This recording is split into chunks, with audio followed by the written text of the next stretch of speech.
Hi everybody, Pat Patterson welcoming you to Fort Worth, Texas and the Texas Motor Speedway, where this weekend the Xfinity Series cars and the Cup cars continue to chase the 2022 championship. Coming up today on our YouTube channel, we take you back to 1994. It was July of that year, and it was the Slick 50 300 for the Cup cars. Joining us on this edition of Pat Patterson's Winston Cup Specials was the one and only Rusty Wallace. Mike Wallace was here, Jeff Burton, and one of my favorites, Kenny Schrader, stopped by.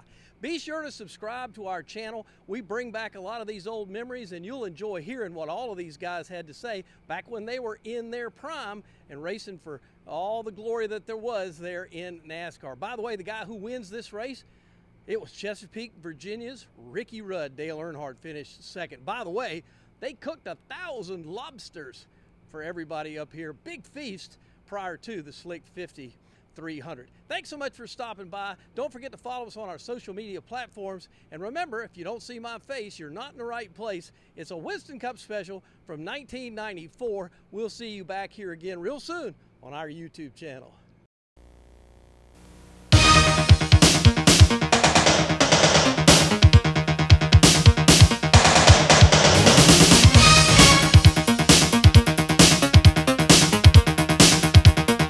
From Louden, New Hampshire, Western Auto presents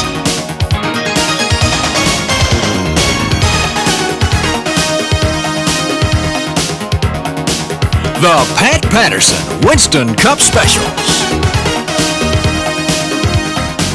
And hi everybody, welcome to New Hampshire International Speedway for the second Winston Cup race that this place has ever seen. Of course, last year was the first year the Winston Cup cars came here to New Hampshire, and the fans were still talking about it, and they are so excited about seeing the Winston Cup cars come back again. This is our Western Auto Winston Cup special. The first of two will be here tonight, and of course tomorrow night we are at, you know, folks, you might think that the Brickyard 400, that ticket would be tough to come by. You might think that the end of the year ticket at Atlanta to see the championship decided, you might think that ticket's hard to come by, but let me tell you something.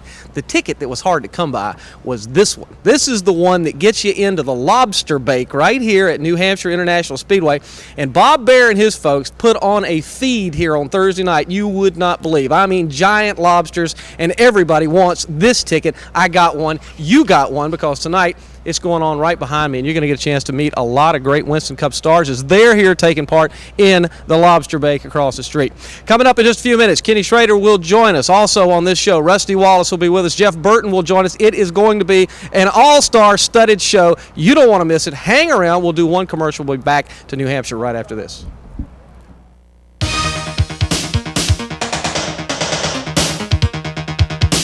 The Pat Patterson Winston Cup Specials, brought to you by Western Auto, the official auto parts and service store of NASCAR.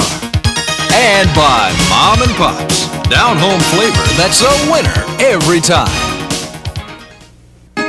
Sure running parts, motor gunning parts, fuel pumping, road bumping, brake stopping parts. Western Auto's no stranger to these parts. Western Auto now has parts for nearly every car on the road today. Serious parts at serious savings. Hey, we know what you want. Now, Raymo brake shoes or pads start at just $11.99. Ray Bestos, the best in brakes. Western Auto's no stranger to these parts. Over the years, I've been pretty tough on cars, but hey man, I wasn't paid to be Jim. Nowadays, I got a little bit different attitude. I own these babies. You know, the better we take care of our equipment, the longer it lasts. And we always use STP products and have for the last 25 or 30 years. Maintenance, Preventive maintenance is what it's all about. the problem is, some crazy kid always wants to drive them.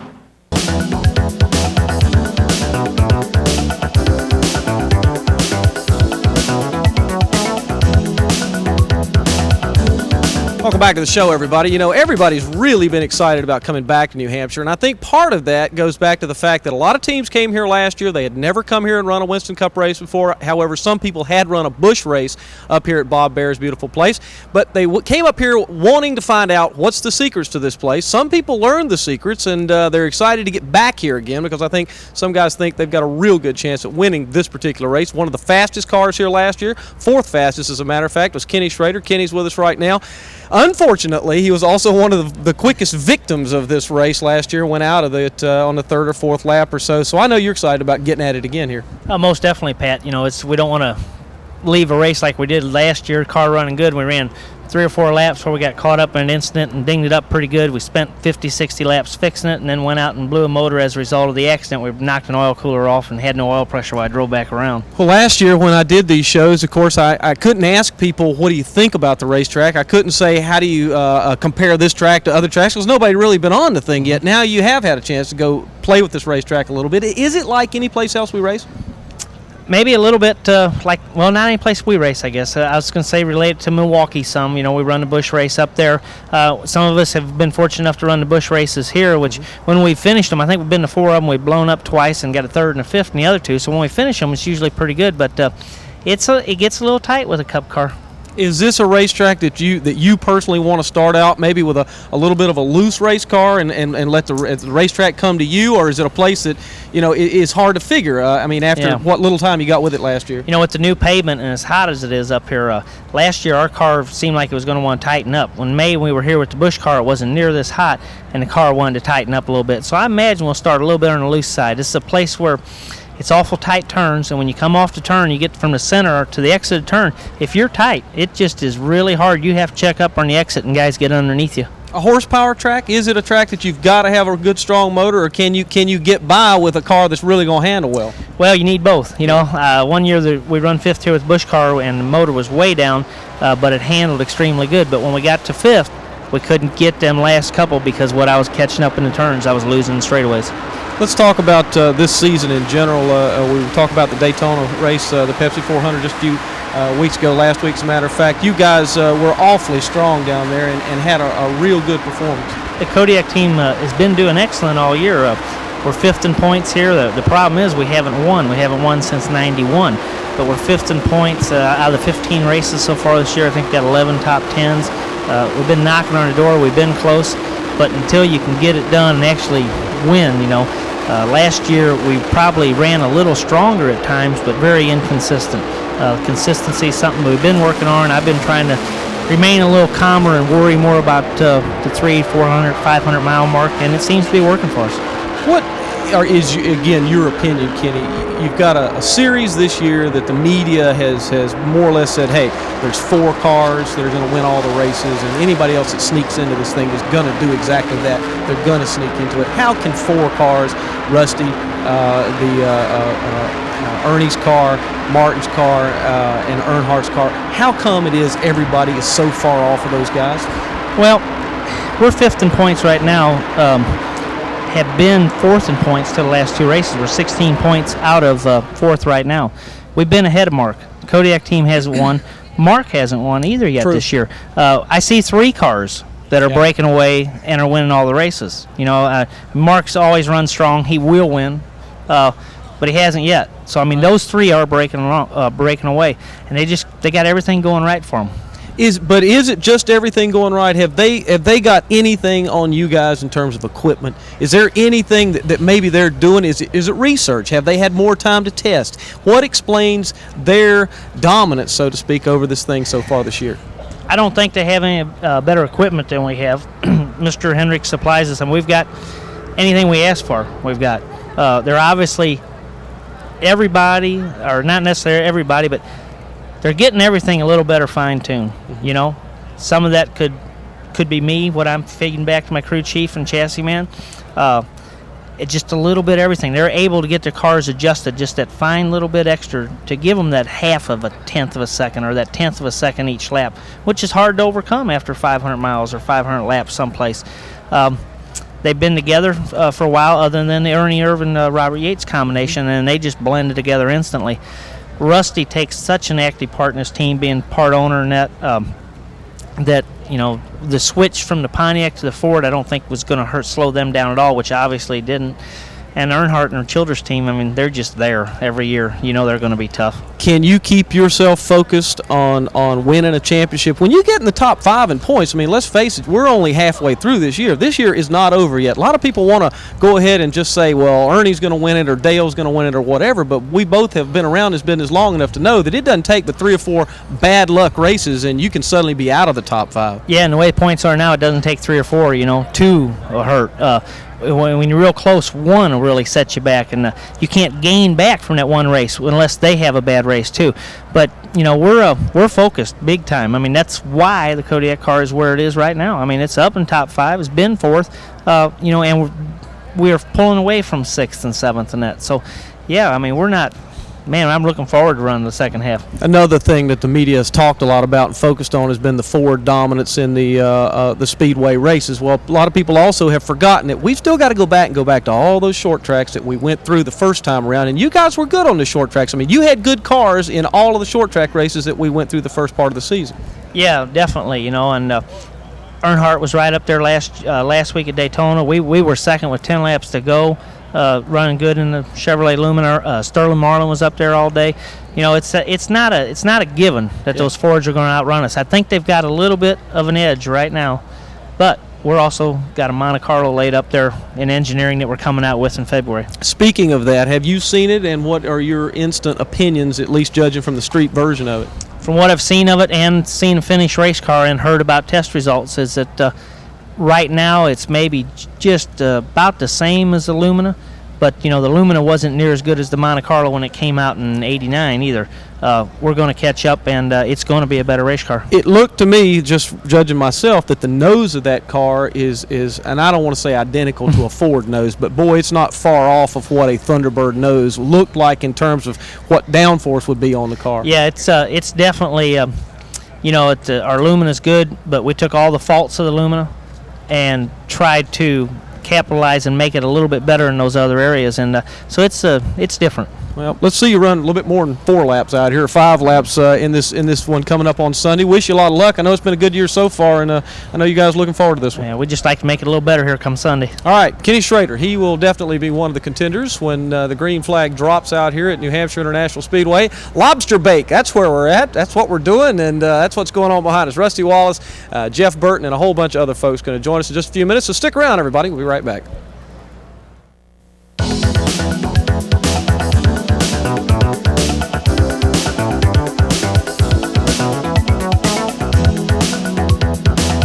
Today we'll be talking about one of the hottest names in the business, Mom and Pop's Country Ham. It's old-fashioned sugar-cured goodness. It eats the competition for breakfast. It goes great in a hot chassis. And it always gets off to a fast start. But here comes my favorite part, the big finish. Mom and Pop's Country Ham, it's got the flavor that'll win you over. Look for Mom and Pop's Country Ham in your favorite local supermarket. Sure running parts, motor gunning parts, fuel pumping, road bumping, brake stopping parts. Western Auto's no stranger to these parts. Western Auto now has parts for nearly every car on the road today. Serious parts at serious savings. Hey, we know what you want. Now, Raymo brake shoes or pads start at just $11.99. Ray Bestos, the best in brakes. Western Auto's no stranger to these parts.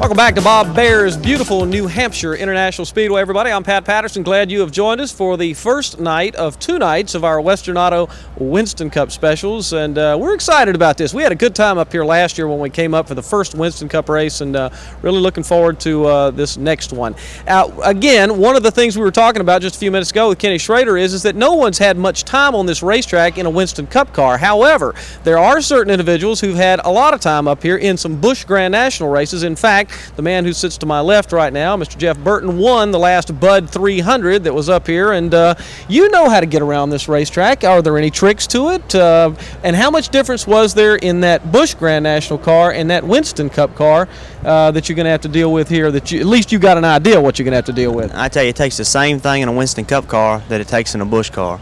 If you can get through the corners well, if you can do what it takes to get down the straightaway, have a good motor, and get through the corners, especially get off of the corner in New Hampshire, that's the key. From the center off is really important in New Hampshire. You can run well, whether it be a modified, a Busch car, an Indy car, whatever. How different are each individual turns? 4 is a little bit more of a sweeping turn, not much though. 2, the wall in 2 kind of comes out at you a little bit, but that's about it. Is it a roll on, roll off the throttle kind of thing, or do you really stab the car at any particular place? Definitely a roll off the throttle getting in the corner, but if you can stab that gas right in the center of the corner, you're going to go fast. That's the key. Is what a lot of people do here, and I think is a mistake, is they try to run around the very bottom of the racetrack during the race. Now, qualifying, that's okay, but if you kind of just let your car go up a little bit and get it turned, then you can get back in the gas really quick and get off the corner. That's where I've had my success. Some people say that on tracks this size, you really got to fight the car all day long, even manhandle it to a certain degree to continuously hit that consistent line. Is it that way, or can you get a car set up here? And I guess, again, we're going off of the Busch experience here. Can you get a car that runs on a string here? This track doesn't change like a lot of tracks that we go to, say like Rockingham. It gets so slick you can't hardly stay on it. This track in the past hasn't really shown that.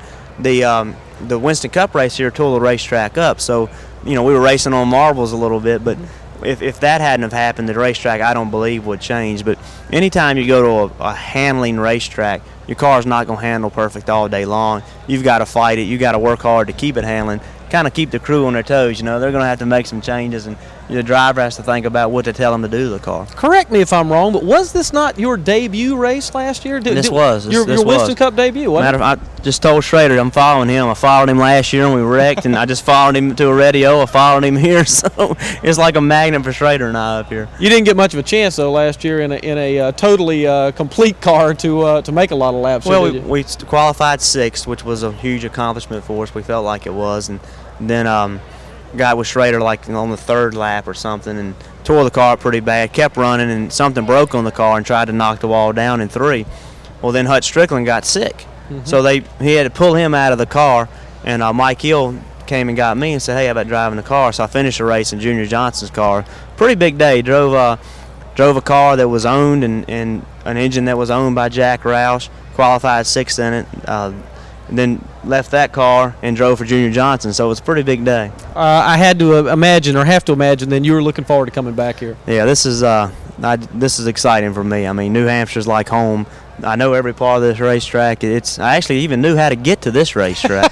You were ahead of a lot of us. A lot of us last year had no clue as to how to get here. So it is a racetrack that I enjoy coming to and really have high expectations and high hopes for this race. I tell you, one of the things that caught me last year kind of by surprise was that the fans up here are just, I mean, if there's a group of people that are any more excited about seeing a group of folks come here and race, I don't know where they are. It's incredible. We do several shows up here every year, and they have in Concord, New Hampshire.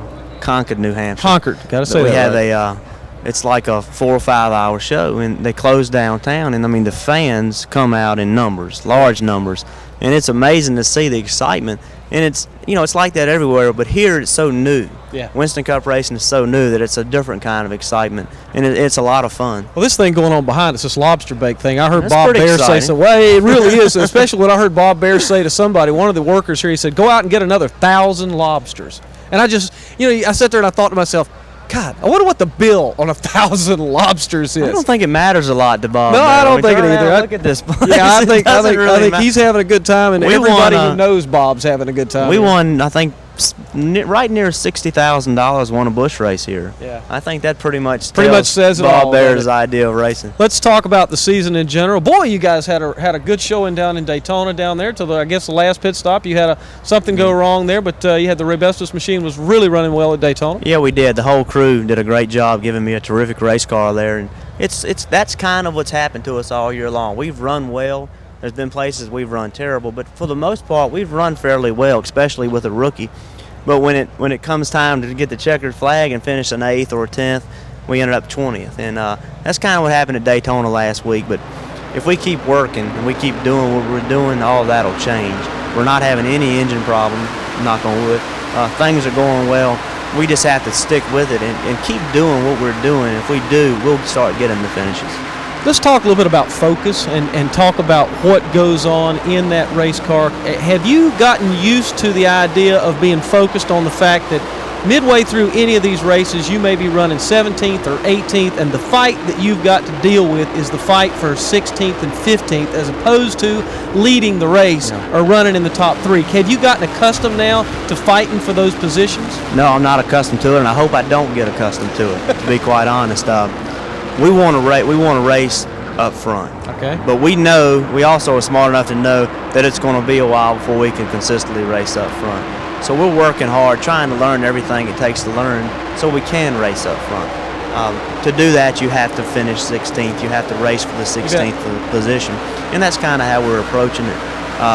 But I don't want to get accustomed to it, and I sure as hell don't like it. I guess the question should have been phrased from the standpoint that you've got to drive that car that day as hard as that car that day will go, and that's not an easy thing. And as hard as Jeff Burton can drive it. Right. That's something that may be the hardest thing for me, is that I'm used to driving a car that I'm 100% familiar with, and I know what it's going to do every second and every pit stop. I know what to do, and now I'm having to learn again. And that's what you were saying earlier. That's the hardest part, saying, okay, maybe Jeff Burton's not capable of winning this race today. But if I put in these 500 miles or these 500 laps, then when we come back here the next time, I'm that much closer to being able to win. And then the next time, I'm that much closer. And that's when I was hired by the Stavola brothers. They said, we know it's not going to happen overnight, but learn everything you can so when you have that opportunity and that race car is right, you can win that race. All right, grade yourself. We're halfway through the season. We've gone back to Daytona one more time, and I know that part of your mission this year was to not only prove to yourself that you can do this on a consistent basis, but also to prove to the people who've put faith in you, like the Stravolas, that you're a capable man behind the wheel. Do you feel good, and do you feel like you've done well to this part of the season? I feel really good about our effort. I really do. I think that everybody within the team is going for the same goal. The owners, the crew chief, the chassis specialists, the body men, everybody on this team is working toward a common goal. And I feel, halfway through the year, there's been a lot of times when I'm just saying, let's get this year over. Right. And I don't feel that way. I feel really good about what's going to happen in the future with me and Stavola Brothers Racing. So I'm excited about it, and I see a lot of potential. And like I said, they knew and I knew that I had a period that I had to learn. And that's what we're doing right now. If 3 years from now, I'm not going to talk like that, but that's how we have to go into this. If you don't, you'll be up in the wall every week, and we can't afford to do that. Right now, it would appear to me that confidence is radiating from you, and that's a great thing when you've got that going for you, and I know that you're excited about getting at it this weekend out here. Yeah, I am. I really am. And, the confidence is that I have confidence in my team. I have confidence in me, and I know we can do it. We just it's going to take a little while before we can prove to the world we can do it, and that's fine. Go get them this weekend. Have a good, safe run, and appreciate you stopping by. Don't eat too many lobsters over there. Get the big bib. I'm ready. Has been with us, and hey, did I tell you about the fact that there's another Wallace win streak going on? Well, it's not Kenny and it's not Rusty. Michael Wallace has really been tearing up the Busch Grand National Tour. He'll join us in just a minute, and he'll talk about his Winston Cup stab at it this weekend when we come back to New Hampshire International Speedway.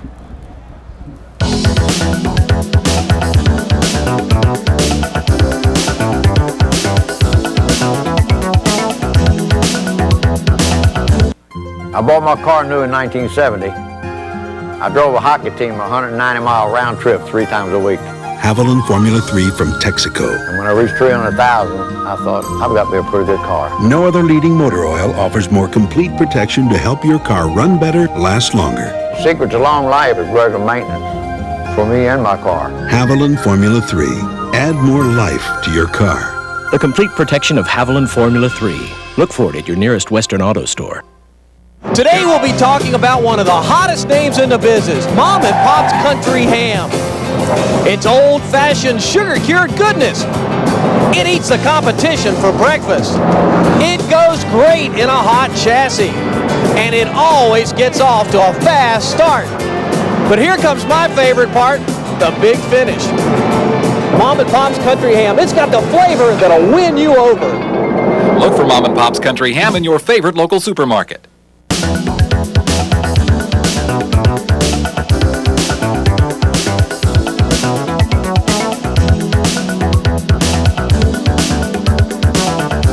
And welcome back to New Hampshire International Speedway, everybody. I'm Pat Patterson. Glad you have joined us. Just before we left you, I was talking about the fact that another Wallace win streak has started to come together. Mike Wallace joins us right now, and his Busch Grand National program has been spinning right along there with 2 wins. And I know that if we could convert one of those into a Winston Cup win this weekend, that wouldn't hurt your feelings a bit, would it? Oh, that'd be great, Pat, wouldn't it? We win our first ARCA race, our first Busch race, and first Cup race all in one year. That'd be wonderful. Yeah, and I know it feels good just to get out and go to victory lane. And these days in a Busch Grand National race, you can hardly think any less of a win there than you would in a Winston Cup, because a lot of the Winston Cup guys that you're chasing out here on a week-to-week basis were running, and you beat those guys. Definitely was. Like at Dover, there were 6 or 7 Cup drivers, and finished with Labonte behind me and Mark Martin behind him and Spencer. Then we were at Milwaukee last weekend and won there, and there was 7 of us up there, as far as Cup drivers goes. So. Yeah, fortunately, I was thrilled to death with both of them, winning at Dover and then backing it up quickly at Milwaukee. That, creates a lot of confidence within our own team. You won Dover, okay, that was a good win, but can you do it again? And we back do it up, 2 races later. So. Well, I was just telling Mike off camera a minute ago that I saw his brother Kenny a couple nights ago, and I said, don't look now, but Mike's beginning to thrash you there on the Busch Grand National. He said, oh, I know. I'm going to go figure it out. I'm going to figure out whatever it is they're doing. I can figure it out. I know that he's awfully proud of you, as is Rusty. I know both of them wanted to see you have some success at this, and you're obviously doing that. Well, I think we all want each other to have success as far as the 3 brothers. I want to see Rusty run well. I want to see Kenny run well. I hope he gets a win just shortly or next week, And they've seen me struggle and trying to make it in this sport, and finally it looks like we're starting to make it. Prove to people that we can drive these race cars, have some good finishes, win in races, and as you know, this is a performance business. Oh, yeah. You got to run good. You can only stay around so long if you're just out there each and every week. And are the is it FDP? FDP. Yeah, are those people beside themselves here with these 2 wins? I mean, how's that doing for their business? They got to be tickled to death. Well, they're thrilled to death with it. They struggled for a couple years in racing and weren't getting a whole lot out of it, and just almost thought about getting out of it, and we got with them right about the time they were doing that. And we had some good runs last year, and I was talking to them the other day. He says, it's amazing now. They says, we used to sit and watch us on TV and say, well, there's our car. I think I just seen it. Yeah. And now they're going, wow, it's up front every week, and we're winning races, and they're getting phone calls on Monday morning, and the folks from FDP and the people from Duran Paints, they come on as an associate, and the same thing with them. They're just thrilled with the outcome right now. And there's only one problem with that, Mike, and I know you know what that is. That once you get up there and start winning some races, then all of a sudden it's, hey, what's this 5th or 6th place stuff here, Mike? We were kind of used to going to victory lane there every week, Well, fortunately, when they got involved, is we started at the bottom, if you want to say, and they've seen the good and the bad, and they understand the sport. That's the one great thing about the sponsors we have on both our Busch Grand National program, our Winston Cup effort, and the car owners I drive for, Junie Donlovey and Barry Owens. They both been around for a long time. They know there's good days and there's bad days, and we're going to win some, we're going to lose some, we're just going to be average on other days. Let's switch gears and go back to last week in Daytona. And let me also say, when we're talking about sponsors and how well sponsors have worked with your program, Heilig Myers is absolutely gone bonkers, I think, in terms of emphasis on the program. I hear them advertising constantly and pushing the program and talking about you and talking about Junie. And boy, that's the kind of enthusiasm you really want to have behind you in one of these programs. They're just an outstanding sponsor because number one, they understand the sport. Bill DeRusha, the CEO of Heilig Myers, understands. He's been around it just enough to realize what's going on, and they're seeing the material value, meaning they're selling more furniture. And their employees are motivated. It's an employee morale booster for them. So, and from a team standpoint, they're pushing Mike Wallace, they're pushing Heilig Myers, they're pushing Junie Donlovey. Everybody's getting press and their own recognition out of it. It just makes it real well. Taking a look at some footage there from Charlotte, where I know that you enjoy that racetrack. I know that Daytona last week was good run for you guys, and it got down towards the end of that race, and you really were in position to finish in the top 5 or 6 cars. Well, definitely we were. You know, I guess we had to go back to school there again at the end of the race. You keep thinking you learn more and more every week about the drafting and everything that's going on in the super speedways. And with about 30 to go, I was running 8th. And Ernie had pitted, and he was coming up from the back, and I pulled to the bottom. We hooked up, went by 2 or 3 cars, and I thought, we're looking pretty good here. Yeah. And the only problem is Ernie went to the high side, and I was on the low side at the end, and we ended up finishing 12th down there. But as far as our team and my experience and everything, I think it was a great finish. You know, we fortunately haven't tore our Winston Cup car up at all. That's the same car we ran at Talladega as far as our super speedway car. We can now take it and go to Talladega without having to worry about, you know, did we get the body fixed right on the car? You know how important aerodynamics are at Daytona and Talladega, and we're going to be through all 3 races hopefully without tearing It is out. amazing how important or how different it feels when you're in the hunt running 10th or 12th or somewhere in that top 10 cars, and when you're a lap down or 2 laps down. I mean, the mental adjustment between those two things has got to be monumental. Oh, it is. I mean, when you're up there racing and you know you got a shot at a position, just even on the lead lap for a position, you can race as hard as you can, and you know you're accomplishing something. You're a lap down and you're in the middle of those guys or something like that. You're going, well, I can't race these guys. You know, I got to stay out of the middle of this thing, and it's just not fun. Yeah. You know, it's just not fun. You know, there's going to be days that you're going to be a lap down, you're going to be out of it, and you got to give courtesy to the drivers in the lead lap. But boy, it's a lot more fun when you're up there racing with them and knowing you're racing for position at that point. Okay, how well do you feel you're prepared for this particular racetrack?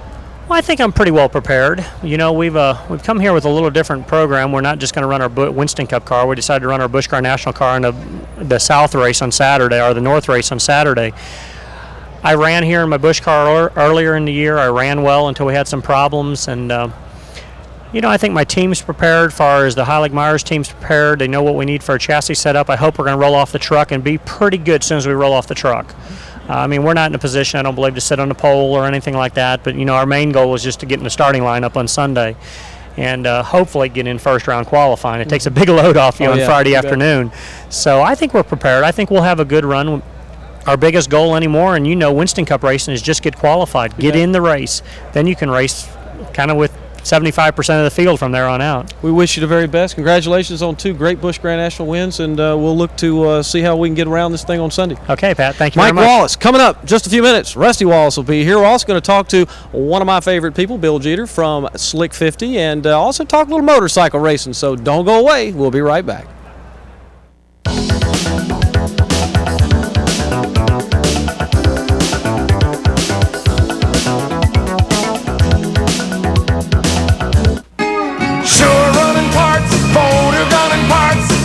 Pumping, road bumping, brake stopping parts. Western Auto's no stranger to these parts. Western Auto now has parts for nearly every car on the road today. Serious parts at serious savings. Hey, we know what you want. Now, Raymo brake shoes or pads start at just $11.99. Ray Bestos, the best in brakes. Western Auto's no stranger to these parts.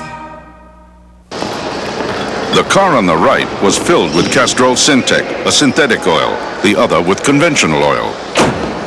They were then drained and started without oil to prove a point. You see, Syntec has a unique molecular structure that bonds to engine parts. Lab tests show it leaves a layer of protection far stronger than conventional oil. And if Syntec protects this well now, imagine if you leave it in. Castrol Syntec protects in ways other oils can't.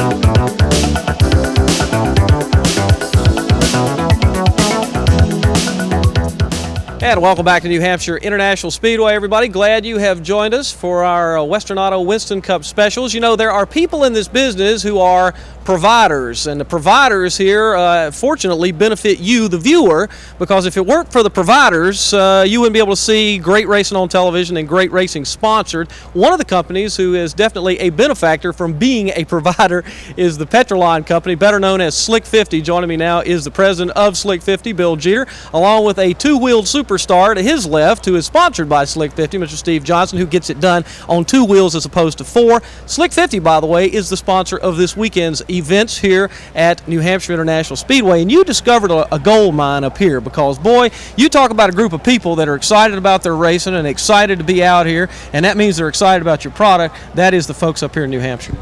Well, you're absolutely right, Pat. I mean, I couldn't be more excited to be involved with the Bear family in this race in New Hampshire.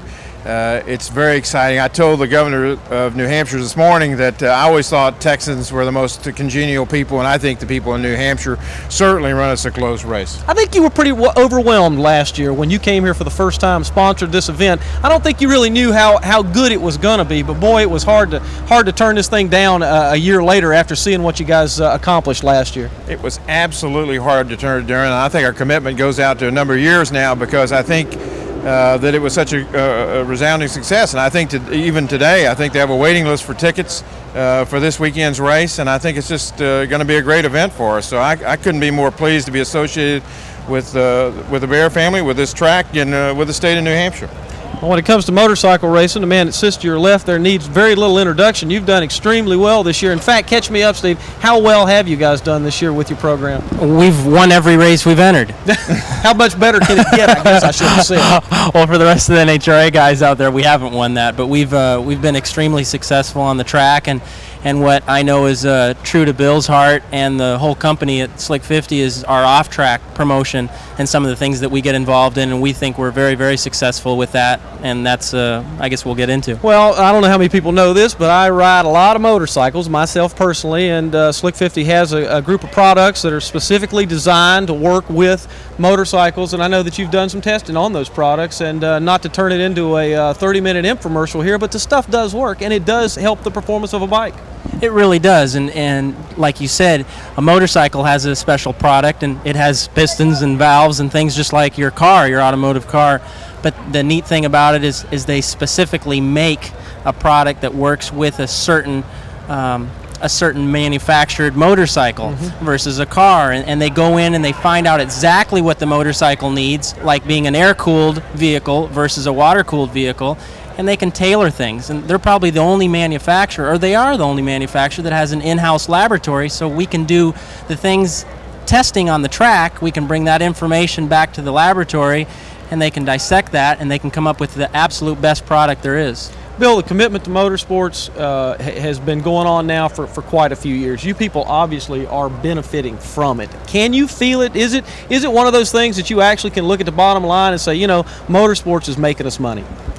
I think that I think that motorsports are invaluable to us. I think that we look at the bottom line and say we're taking care of our core customer. Our core customer likes racing. They like racing, whether it's NHRA racing or NASCAR racing or IMSA racing or sprint car racing, and they like racing. So we try to give something back to our core customer. We believe that we see that our core customers keep using our products. We see retreats, if you will, on our engine treatments. When we introduced our new synthetic motor oil, we didn't do a lot of fanfare advertising, and that product has moved very well for us because of our name and because people know that we stand behind our products. The same thing came for fuel system when we introduced that. We put fuel system on the market last November, and it looks like our market share is very good on that product in about 8 months. So I think that taking care of the race fans and looking back at our core customers, the people that made Slick 50 strong, and I think those are the race fans, and so that's where we spend a lot of dollars and a lot of time. Are you personally amazed or surprised, I should say, by the market that you see that's involved in auto racing in general? And I'm talking about all those things that you just named off, whether it's NASCAR, whether it's sprint cars, whether it's drag racing or whatever. Was it surprising to you as a business guy, as a corporate guy, when you got involved in all this?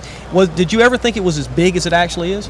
No, I didn't. And in fact, I had a lot of detractors when I first got into it, and people were saying, "Oh, I don't know if you should spend money this way." But I think it comes back to a commitment. And I think I think that's what we followed here is our commitment to our core customer. So it surprised me. I think it really was an amazing feedback from not only product sales. This race last year, we saw a dramatic increase right after this race in product sales in certain segments of our marketplace, and that was very pleasing to us. If we hadn't had the increase, would we have kept our commitment? Of course we would have. And the reason we would have kept our commitment is because, here again, I think we are investing in our core customer, and those are race fans. And that's what I think we have to do as a corporation. Steve, let's talk about drag racing motorcycles here one more minute, and that is a lot of people just shake their heads at you guys when you get out and they go, why is he doing that? But the truth is that there are a lot more people building bikes these days and trying to get to the national level that you're at, trying to do drag race motorcycles. I mean, it really has become and caught on even more here in the 90s. It really has, and NHRA has been a big supporter in that to obviously give the motorcycles 11 races.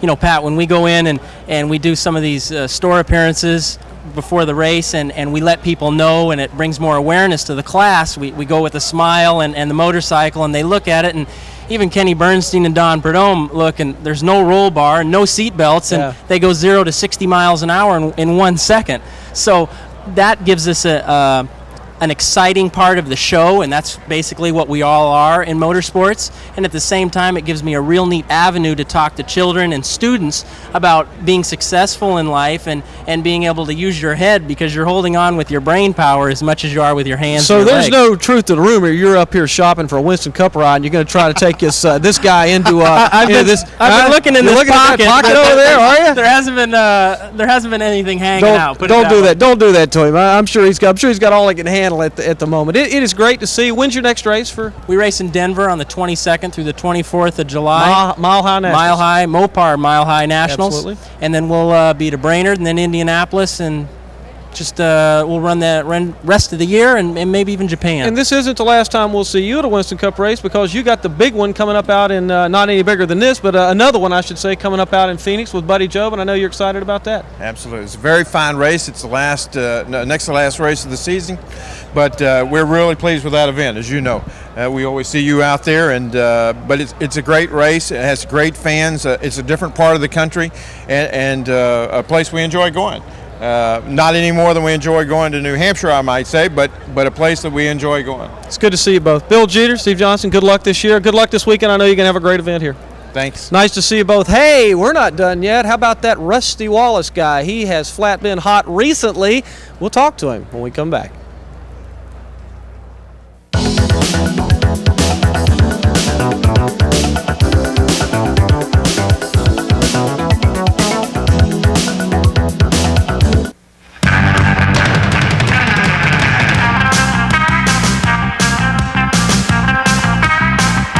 No matter what you drive, with proper maintenance, you'll get quicker acceleration, improved fuel economy, better passing ability, and less downtime.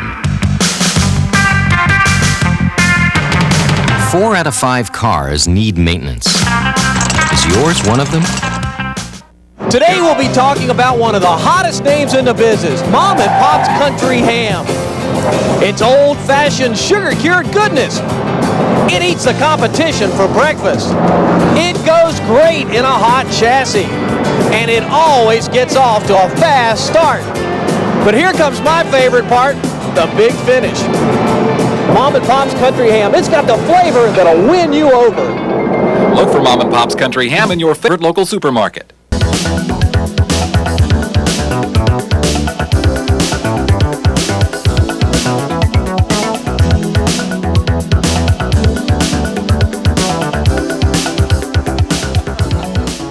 And welcome back, New Hampshire International Speedway, everybody. I'm Pat Patterson. Glad you have joined us, and we're having some fun here. I'm telling you, the lobster bake. I told you it's the toughest ticket to get.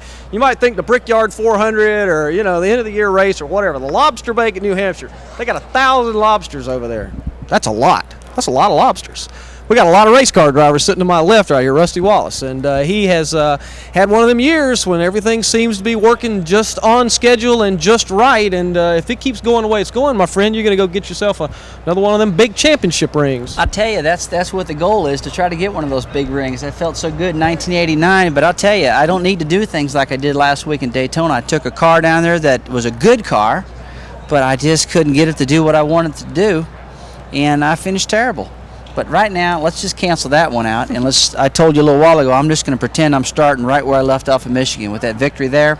I've got Midnight up here in Loudon, my best car, the car I won this race with last year, And I think the team's on a roll and continue doing that. But we were talking a little bit earlier with Schrader, and I said to him, everybody came here last year, and unless you'd run some Busch Grand National races here, everybody was guessing to a certain degree about what the track was going to do and how the Cup cars would be here and so forth and so on. Of course, you had a car that was just totally dominant in this particular race last year. Is there anything particular about this racetrack that you can compare to any of the other tracks we run, or is it totally new? Totally different. It really is totally different. It's a bigger Martinsville. It's long straightaways. The corners aren't as tight as Martinsville, although they're tighter than most. I've always tended to do very well on short, flat racetracks for some reason. I don't know why. I think I can get into the chassis end of it more there. I can make the tires stick better, and that's what I tend to do. I try to work real hard at that. But I'm bringing the same exact setup back that I left with. I didn't test up here. They got a stickier tire, which we should just run faster. I've got the Ford Thunderbird and the Ford engine, which I've been able to make work better for me than I have had the Pontiac. So let's see what happens. I feel good about it. Taking a look at some footage there, you and Dale and all kinds of folks making their way down the front stretch at Pocono.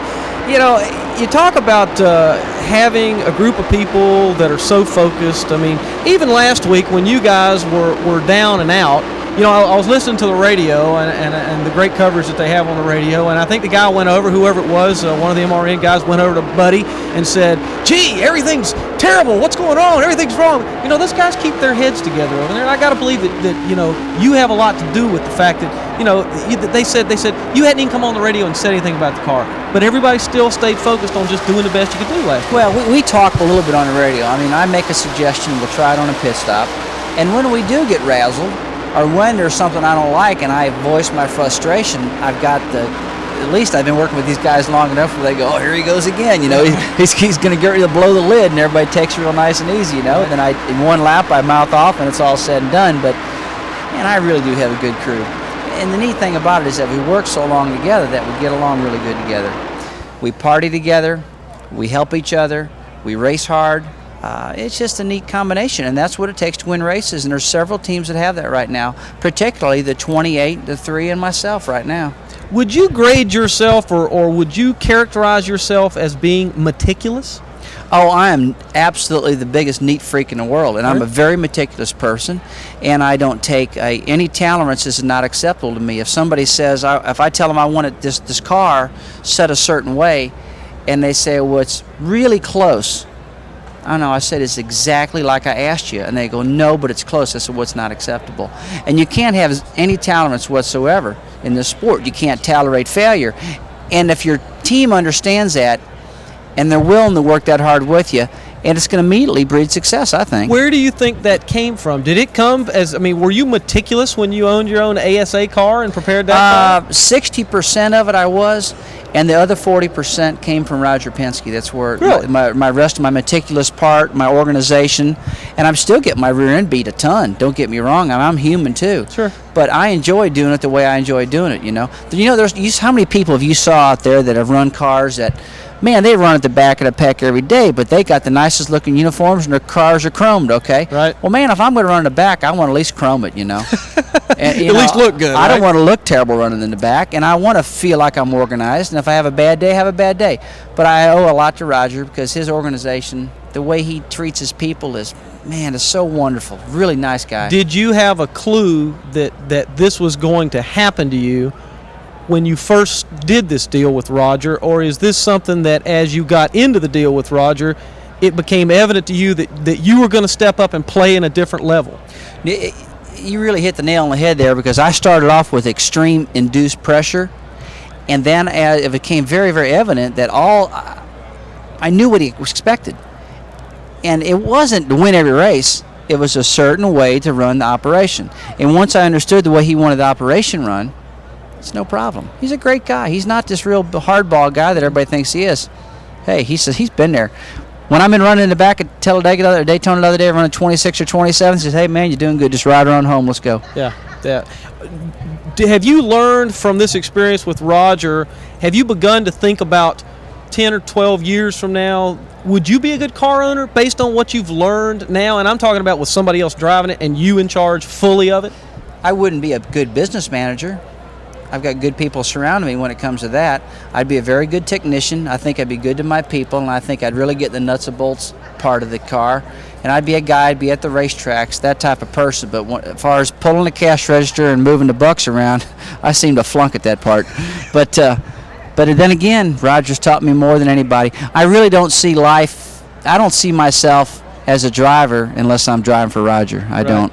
I guess it would be hard to look at yourself any other way, considering the success that has come, with him over these past couple of years. Don't go anywhere. We're gonna do a commercial real quick.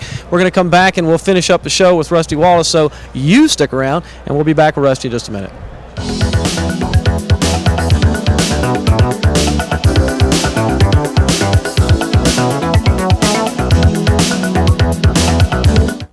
Today we'll be talking about one of the hottest names in the business, Mom and Pop's Country Ham. It's old-fashioned sugar-cured goodness. It eats the competition for breakfast. It goes great in a hot chassis. And it always gets off to a fast start. But here comes my favorite part, the big finish. Mom and Pop's Country Ham, it's got the flavor that'll win you over. Look for Mom and Pop's Country Ham in your favorite local supermarket. Sure running parts, motor gunning parts, fuel pumping, road bumping, brake stopping parts. Western Auto's no stranger to these parts. Western Auto now has parts for nearly every car on the road today. Serious parts at serious savings. Hey, we know what you want. Now, Raymo brake shoes or pads start at just $11.99. Ray Bestos, the best in brakes. Western Auto's no stranger